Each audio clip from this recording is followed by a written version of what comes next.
in there. And one of the things that I love about your story is that you're in the midst of evolving and even expanding your brand. And so why don't you talk about how one is able to, for those that are in the room and looking at expanding your brand, rebranding, this is where you kind of like need to lean in a little bit closer.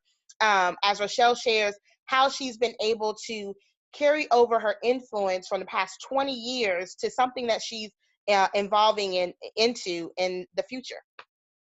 Yeah, so I spent, the body of my work was in plus size. And when I say plus size, I worked with the plus size client, so B2C.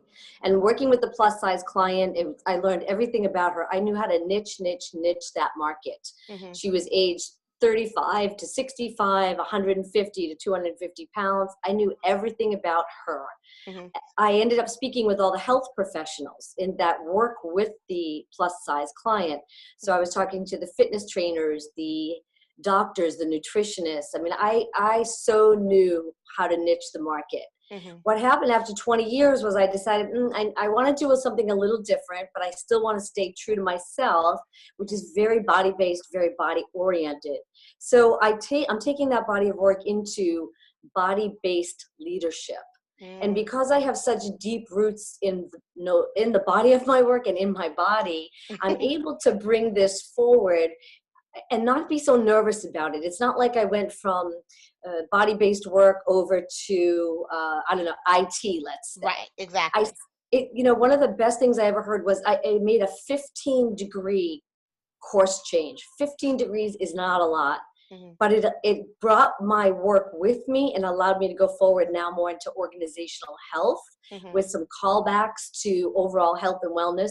As I said, not squats and push-ups. But this is what's the overall health of the organization, also body-based leadership and personal leadership. How well are we doing to really perform at our peak performance? Yeah, that's exactly correct. And I would say for anyone who is trying to make a slight 15-degree change or a slight pivot, all of your work comes forward with you, all of it. I think sometimes we're afraid to make a shift because either we don't know what's out there or we think that, we're going to lose everything that we've worked on so far.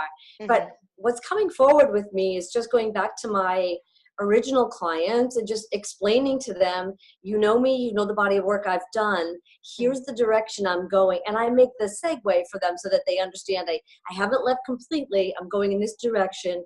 Would they know an audience where I might be a good fit?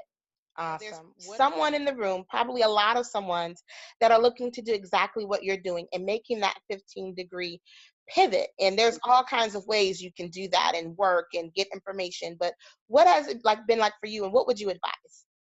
So full disclosure, 2017 was horrific for me. And I say horrific because I had sort of put this pivot in motion. And it was like I was swimming in the sea. I didn't feel like I had any legs. I didn't know where I was going, what I was doing. It felt completely unknown because I didn't anchor into anything before I made the pivot.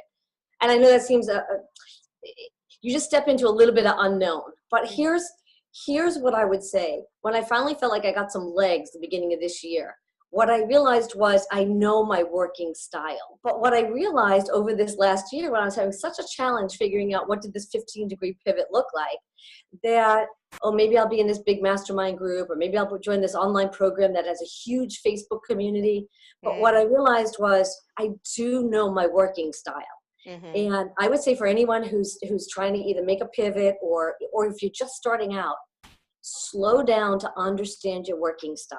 Slow down. Wow. What I came to learn was I am a one-on-one person, meaning whether it's the coach or I go to the person who's got the area of expertise that I need in that moment.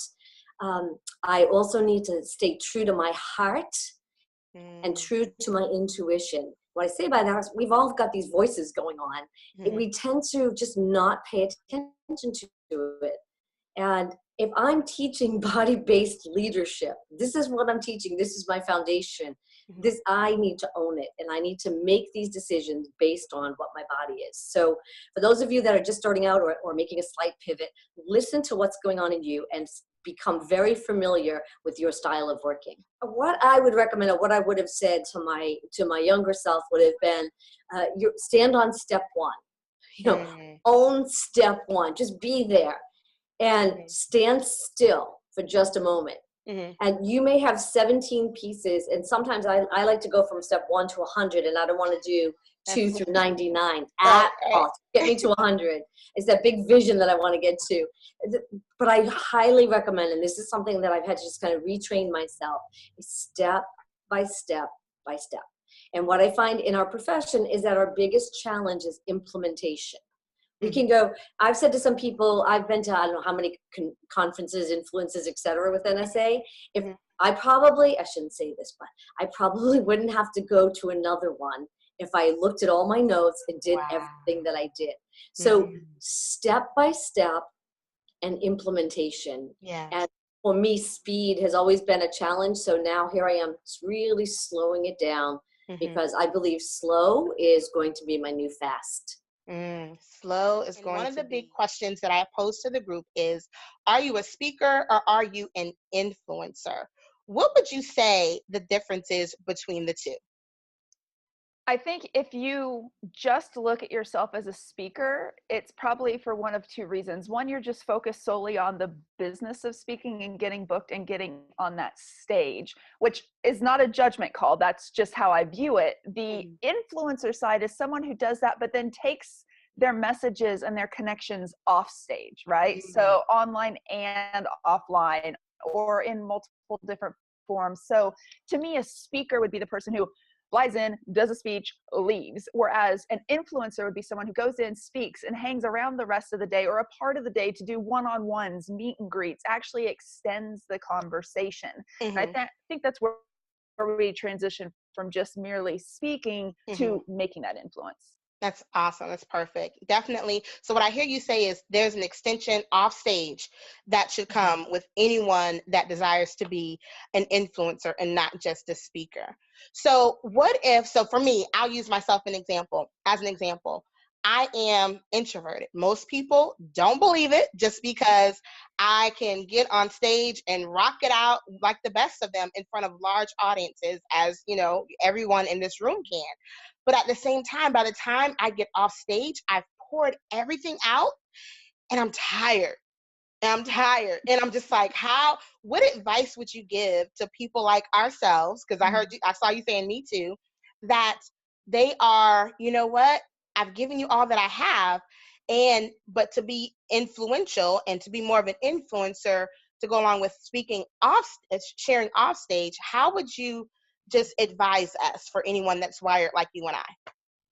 I think it's really gauging your own energy, right? So Mhm. for me, I know if I book a certain amount of gigs back to back to back, I am not going to be at my best for that final client. And so unless it is just an opportunity I can't refuse, I will try to stagger things. Or even if it's back to back, it's like, well, can I be an afternoon speaker instead of a morning speaker?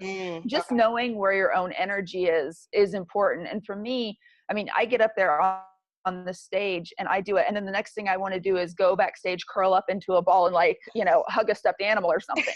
I just like, don't want to talk to anybody. And Right. it's not because I don't like people or want to Right. talk to people. It's just a recharge time.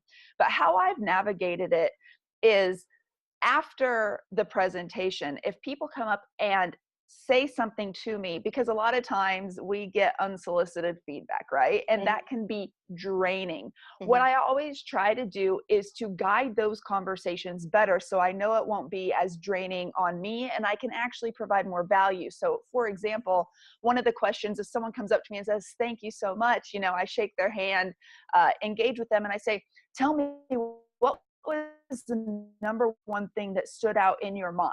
Or Mhm. what's the one thing you plan to implement? Or what's the Mhm. one thing?" And focusing that conversation on the content and on action drives me, because I think most of us who speak Mm. care about that implementation. We care Right. about that action. And if we can get that feedback back, it kind of gives us a little fuel to keep going.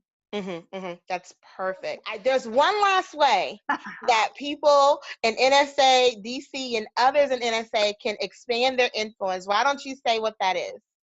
Well, I don't know if you've heard of it, but Influence is the name of our big event every year here at NSA. And Influence 18, I am co-chair along with Corey Perlman. It's going to be phenomenal. Yes, I'm biased, completely biased.